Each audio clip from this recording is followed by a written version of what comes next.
Good morning dear student. तो कल हम लोगों ने सीखा था, अगले प्रीवियस वीडियो में सीखा था फ्रैक्शनल डिस्टिलेशन क्या होता है और जिसमें बॉइलिंग पॉइंट का डिफरेंस 25 केल्विन से बहुत कम हो या 25 से केल्विन से कम हो तो उसमें फ्रैक्शनल डिस्टिलेशन करते हैं। आइए आज हम सीखते हैं एयर के कंपोनेंट को फ्रैक्शनल डिस्टिलेशन से कैसे अलग करते हैं। तो आज हम सीखेंगे कि एयर के कंपोनेंट को डिफरेंट कंपोनेंट को कैसे सेपरेट करना है। तो आइए सीखना शुरू करते हैं। तो क्वेश्चन है, how can we obtain different gases from air. Air में डिफरेंट गैसेस है, जैसे ऑक्सीजन है, नाइट्रोजन है, कार्बन डाइऑक्साइड है। उसको अगर सेपरेट करना है तो आप कैसे करें।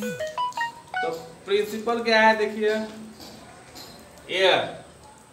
एयर को सबसे पहले कंप्रेस्ड और कूल किया जाता है bye increasing pressure and decreasing temperature.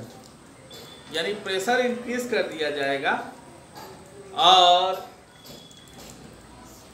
Temperature decrease कर दिया जाएगा। सबसे पहले तो ये फिल्टर से होता हुआ जो एयर है वो आएगा, वो फिल्टर हो जाएगा तो डस्ट पार्टिकल वो सेपरेट हो जाएंगे। जैसे इस चेम्बर में आता है हॉट एयर होता है, उसको क्या करते हैं कि ठंडा किया जाता है और कंप्रेस किया जाता है। सबसे पहले एयर अंडर प्रेशर लगाया जाता है तो एयर कंप्रेस्ड हो गया। जैसे ही नेक्स्ट चेम्बर में पहुंचता है, इस चेम्बर में ये जो जलेबी की तरह से ट्यूब, स्पाइरल ट्यूब दिख रहा है, इसमें बहुत ही फ्रीजिंग कोल्ड वाटर जाता है और वाटर बाहर से भी ये निकलता है जो गर्म हो जाता है। तो ये कंप्रेस्ड एयर जैसे ही इस चेम्बर में पहुंचता है, होता क्या है कि वो ठंडा हो जाता है। So compressed and cool by increasing pressure and decreasing temperature. यहाँ प्रेशर इंक्रीज किया जा रहा है और यहाँ प्रेशर टेम्परेचर डिक्रीज किया जा रहा है। जैसे ही ये प्रोसेस करते हैं तो जो एयर है वो लिक्विड एयर में कन्वर्ट हो जाता है।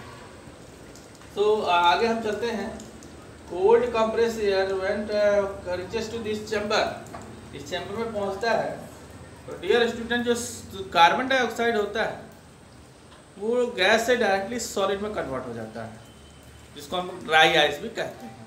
तो यहाँ सेपरेटर लगा होता है, इस सेपरेटर की मदद से सेपरेट कर दिया जाता है और carbon dioxide out as dry ice के रूप में बाहर आ जाता है।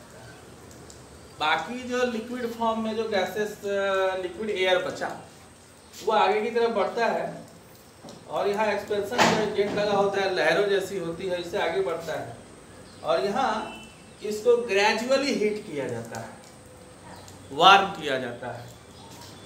और जब हीट किया जाता है तो बॉइलिंग पॉइंट के डिफरेंस होने के चलते वो वेपर फेज में आते हैं। तो डियर स्टूडेंट, जिसका बॉइलिंग पॉइंट जितना कम होगा वो उतना ऊपर उठेगा, इसका बॉइलिंग पॉइंट जितना ज़्यादा होगा वो उतना नीचे रहेगा। तो इस तरह से जब इसमें हीट किया जाता है तो नाइट्रोजन का बॉइलिंग पॉइंट सबसे कम होता है, तो नाइट्रोजन सबसे ऊपर वाले चैम्बर में आता है। उससे ज़्यादा आपका आर्गन का होता है तो इस चैम्बर से बाहर निकलता है और सबसे कम और सबसे ज़्यादा बॉइलिंग पॉइंट आपका ऑक्सीजन का होता है, इसीलिए वो लास्ट में यहाँ कलेक्ट हो जाता है। So allowed warm off slowly in the fractional distillation column. और ये जो कॉलम है इसको फ्रैक्शनल डिस्टिलेशन कॉलम कहते हैं। इस फ्रैक्शनल डिस्टिलेशन कॉलम में उसको वार्म किया जाता है। Gas get separated at different height और डिफरेंट हाइट पे गैस सेपरेट हो जाते हैं। कंडीशन ये है, बॉइलिंग पॉइंट -183 डिग्री सेल्सियस पे ये आपका बॉयल होना स्टार्ट हो जाता है। आर्गन का बॉइलिंग पॉइंट है -186 और नाइट्रोजन का बॉइलिंग पॉइंट है -196। तो आप देख सकते हैं कि सबसे कम आपका नाइट्रोजन का है बॉइलिंग पॉइंट, इसलिए ये सबसे पहले ऊपर आया।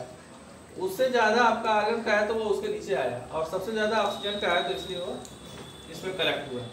और उसका हम परसेंटेज कितना परसेंट कलेक्ट हुआ ये भी कैलकुलेट कर सकते हैं। मान लीजिए कि आप 1 लीटर लेते हैं तो 1 लीटर में कितना पार्ट क्या आपको मिला, उसके आधार पर परसेंटेज काउंट कर सकते हैं कि एयर बाय वॉल्यूम अगर आपने लिया है तो देखा गया कि ऑक्सीजन 20.9% निकलता है आर्गन 0.9% निकलता है और 78.1% आपका नाइट्रोजन गैस प्राप्त होता है।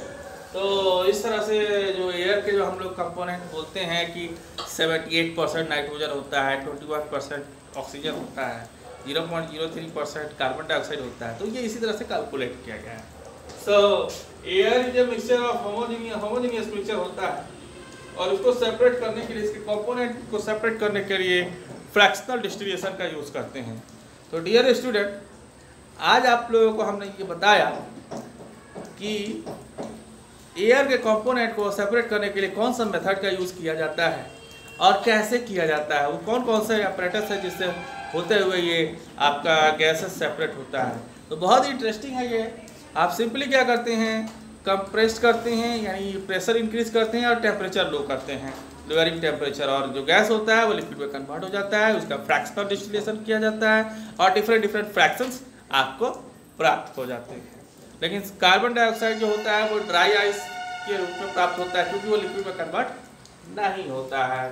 So I hope you understand this topic very well and I hope that you are like this watching video. So thank you for this watching video. Now in the next coming video we will come with a very interesting topic. अब एक topic बच गया है crystallisation, जिसको हम आगे वाले coming video में बताएंगे, जो भी बहुत इंटरेस्टिंग है माय डियर स्टूडेंट। अब कुछ ही टॉपिक बचा हुआ है चैप्टर कंप्लीट होने में। सो आज के लिए इतना ही। Thank you, have a nice day.